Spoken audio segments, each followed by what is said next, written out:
Good morning, everyone, ladies and gentlemen, pirates and pirates. I think if you're a pirate, still a pirate, yeah.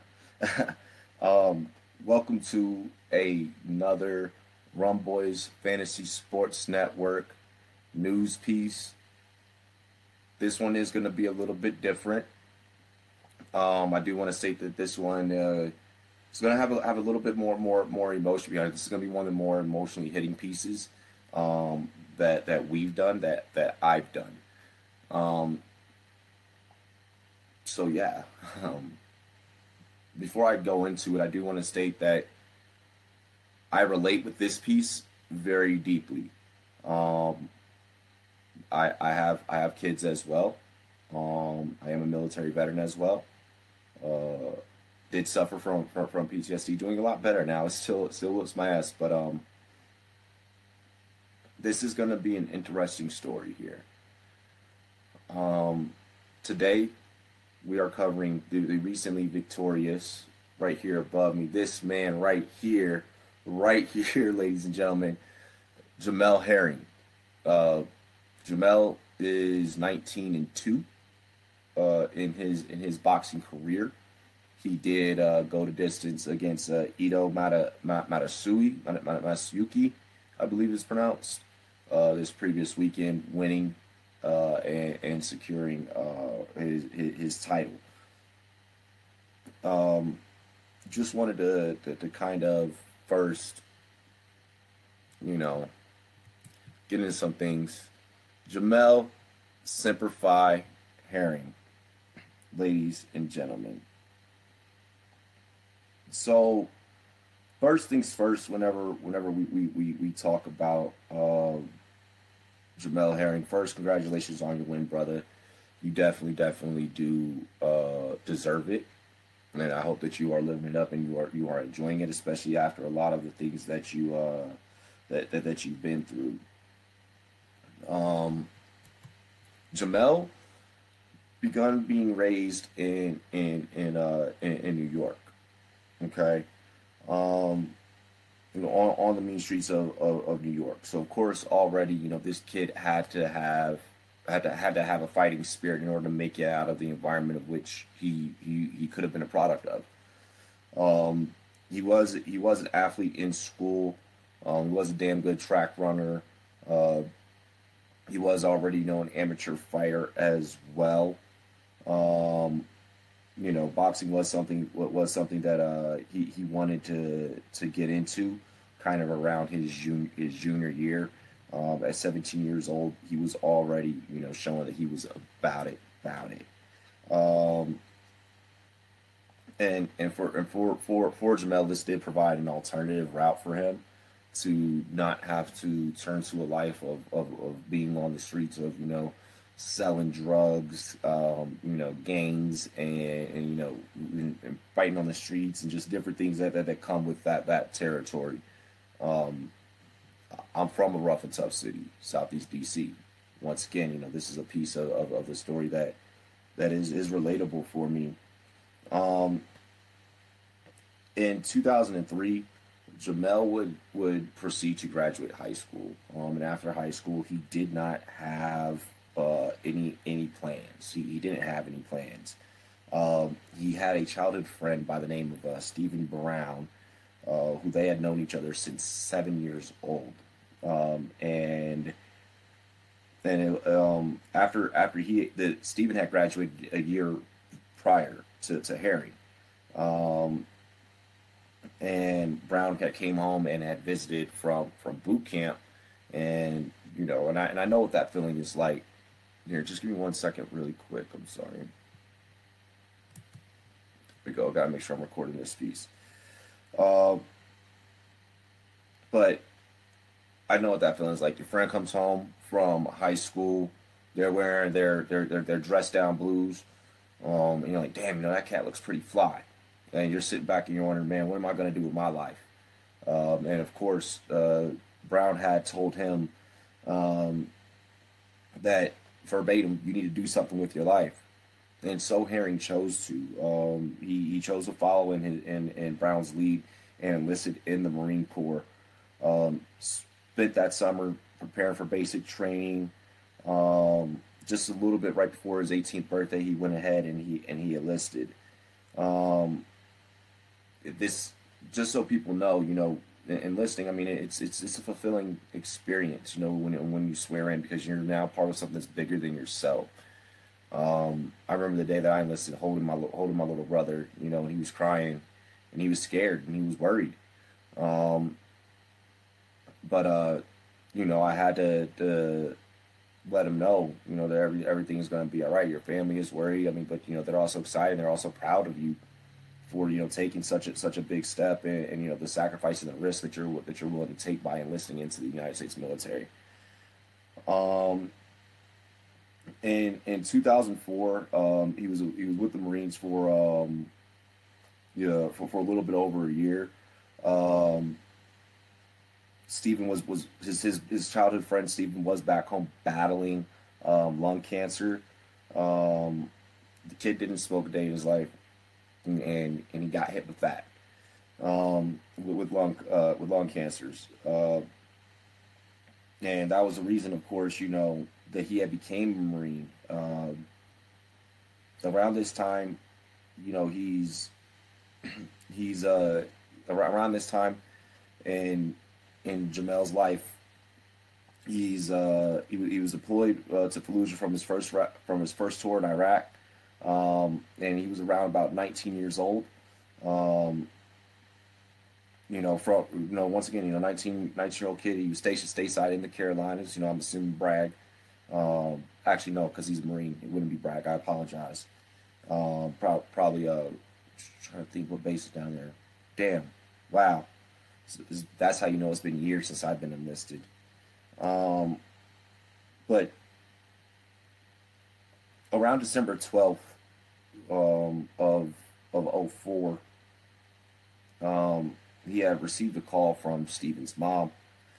Jamel was underneath the impression that Stephen was going to beat the cancer the whole time. And as we say on the Rumboyz Fantasy Network, fuck cancer. Um, you know, Stephen had a great spirit, and he was really hoping that he was gonna push through. Stephen did not end up pushing through. So that was the first piece of like heartbreak that almost ruined this man.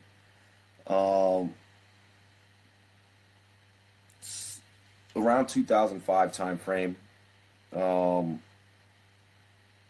he's on his way to another deployment in Iraq.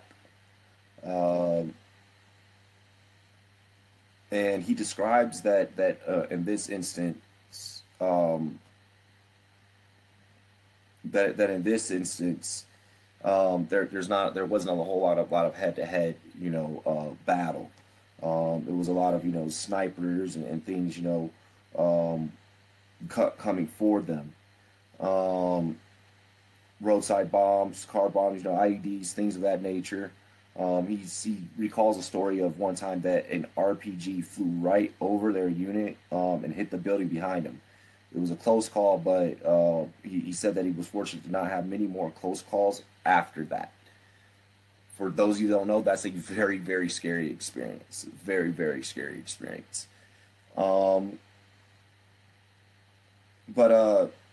he stated that he had never stopped boxing, and that he had always still continuously trained. But I mean, whenever you're on the ground overseas, it's all about business. But of course, back home, boxing was a hobby that he was all about. He did box with the All Marine Corps team in national tournaments as well.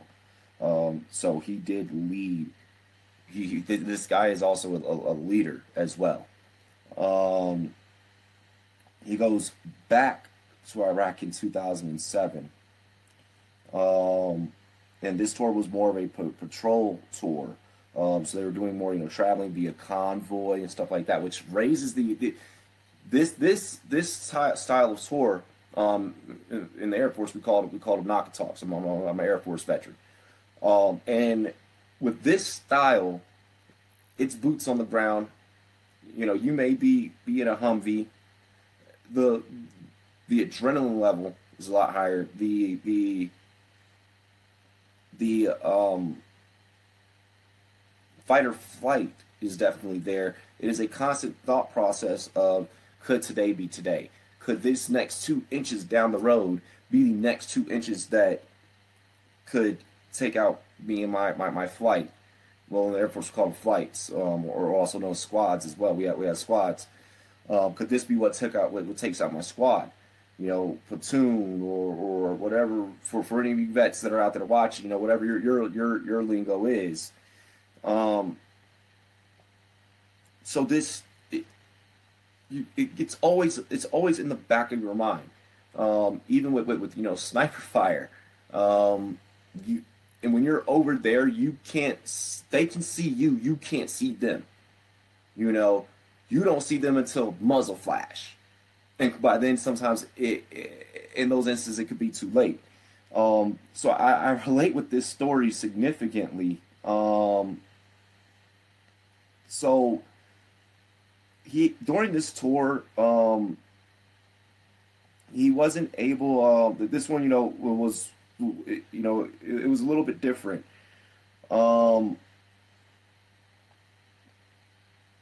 He knew at this point in time that he was going to be having his first child, his son, and he knew that he was going to be getting ready to go home, to see this young king for the first time face to face, because he had missed the birth. In this piece of the story, Jamel recants meeting a sergeant on this particular deployment, and that sergeant has said that he had just had a son. This incident was one of those instances, kind of like the Brown instance, that shaped Herring to become the great fighter that he is. Great fighters overcome adversity, great amounts of adversity. And when he had met this sergeant, 2 weeks after that sergeant had shared that information with him, that sergeant had passed. You know, they were just having a casual conversation about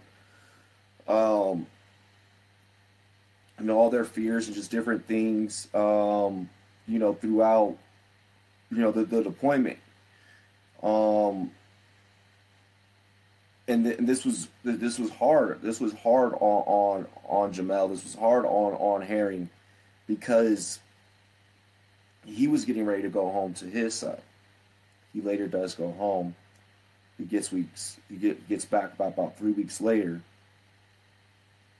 and after his son is born, and he gets to hold him for the very first time, still in uniform, and he gets to hold him. That's right, it's a boy, and his name is Steven. His name is Steven. So he named his son after his best friend. What's good, Spotlight? I see you. Cool, I see you. No, Herring didn't pass. Herring did not pass. Herring actually just recently won a fight, but I'm covering his story because his story is truly, truly amazing. So now let's fast forward a little bit. He's home now. It's around about, we'll fast forward from 2005 to 2007. From 2007, we're going to fast forward to 2009, July 27th. This is where Herring's story is full of heartbreak, full of it. July 27th, he would be receiving a new blessing, a new treasure, and that name be Ariana. Okay, Ariana is now 2 months old at this given time. Okay. Now I can relate to this because I have a son. Having a son is very much different from having a daughter. You're a lot more protective over the little girl. I don't get to see my little girl as much. She's actually part of the reason why I do this, because you know what, baby? You're going to see daddy famous. You're going to see daddy do this. She's one of my big motivators behind this. And this is a moment to where the tide really turns for Herring. One night he comes home after a late night of training. You know, so he's in the gym, he's doing his thing. He comes home, and you know, he just wants to sit down. He just wants to sit down for a minute and just turn on the TV. Normal dad life, right? Normal. You know, you come home after a long day of work, or you know, a long day at the gym, and you want to sit down and watch TV. He had sat down, turned on the TV to unwind a little bit before heading to bed. And then from upstairs, he could hear his girlfriend scream. Till this day, he states that he could still hear that scream. If you're a parent, you'll understand this. You're always paranoid about your kids. When you walk by them, they're sleeping. You stop, stare to make sure that they're breathing, and you won't walk away until you hear their chest moving up and down. Jamel's girlfriend had checked on Ariana. Her chest was not moving, and she was not breathing. The doctors did everything they could to save young Ariana, but she had passed from sudden infant death syndrome, SIDS. The hardest part is that there's no explanation for SIDS. Sudden infant death syndrome. What followed for Herring would be the darkest months of his life. He did not want to do anything. He did not want to eat. He did not want to sleep. I'm sure that colors did not look the same. Food did not taste the same. Sounds did not sound the same.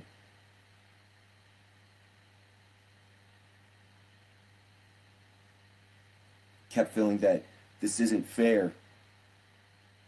What is he going to do? He had stopped boxing for 2 months. For 2 months. The will to box just was not there anymore. And how could you? Practically, the will to get out of bed, I'm sure, was tough enough to deal with as is. Over time, his support system came to help. His family, his friends, his fellow Marines told him that he needs to go fulfill his dream, that he needs to not throw away his talent, that it needs to be a campaign, fight for Ariana. That's what she would want. So that became his motivation. That's what got Jamel Herring back into the ring. It's now 2011. He would go into the pre-2011. So from the 2 minutes for the 2 months he had quit fighting, everyone gets on his ass and says, "Hey, stop feeling sorry for yourself and get out there and go do it. And go do it for her." He trains, he lets out all of his frustration and just focuses on the sport. On the sport. 2011, he has started fighting in military tournaments again. Won a couple silver medals, but then entered the Armed Forces Championships, where the winner earns a spot on the 2012 Olympic qualifiers. It wasn't Jamel's goal to qualify for the Olympics, but goddamn it, when you're fighting for something that serious, what can stop you? What can stop you? His attitude was just to go out there and give it his all. But he started to build this faith in himself. He started taking it a lot more serious. Then he realizes he's beating guys with resumes better than his. Thinks to himself, maybe I really can do this. And he did just that. He took gold in the Armed Forces tournament, earning a spot for the Olympic qualifiers, where he won the bronze, which earned him a spot in the 2012 London Olympics. He had the opportunity, and he claims that it was a blessing. He states that it was a blessing to fight for his country. That's right, and that's an honor. That's an honor, especially if you've lost your best friend, if You've lost your fellow Marines. Then you lose a daughter. And every day you still gotta be there to be there for your son. I admire this man. I admire that he took that opportunity. He would also go on to become the captain of that 2012 U.S. Olympic boxing team. July 27th slides to opening ceremonies. He looks up into the sky and he says, "Baby girl, I made it. I did it. I did it all for you. It was all for you." States that he will always remember that day forever. He had to make a choice eventually. Continue his career as a Marine or try his hand at professional boxing. He had obviously felt accomplished as a Marine. I mean, how could you not, serving and fighting for your country? He eventually decided to leave the Marines and give boxing a real shot. In which, since becoming a professional boxer, 19-2, 21 fights. He knocked this man out. He knocked this man out right here. Y'all see? Right over here. He didn't knock him out. He didn't knock him out. I'm sorry. They went to distance. They went to distance. Goddamn. Ito got his shit pushed in. Now, I'm sure he might want to come back and try and get his title. But I don't think it's going to happen. I don't think it's going to happen.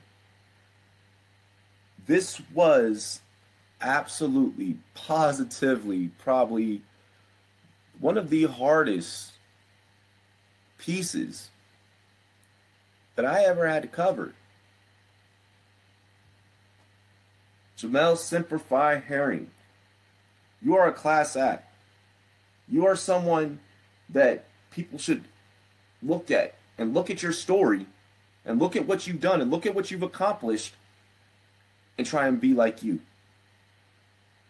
Because you never quit, you never gave up, and that's what it's all about. That's what the sport of boxing is really all about. That's what combat sports, martial arts in general, is all about. That discipline, that will, that drive to continue pushing. This is the perfect story right after we just had an amazing Memorial Day weekend. To all my brothers and sisters in arms, I love you. I appreciate you. To those that sacrificed and can't be here with us today, we thank you. We appreciate you. This past weekend was for you and about you.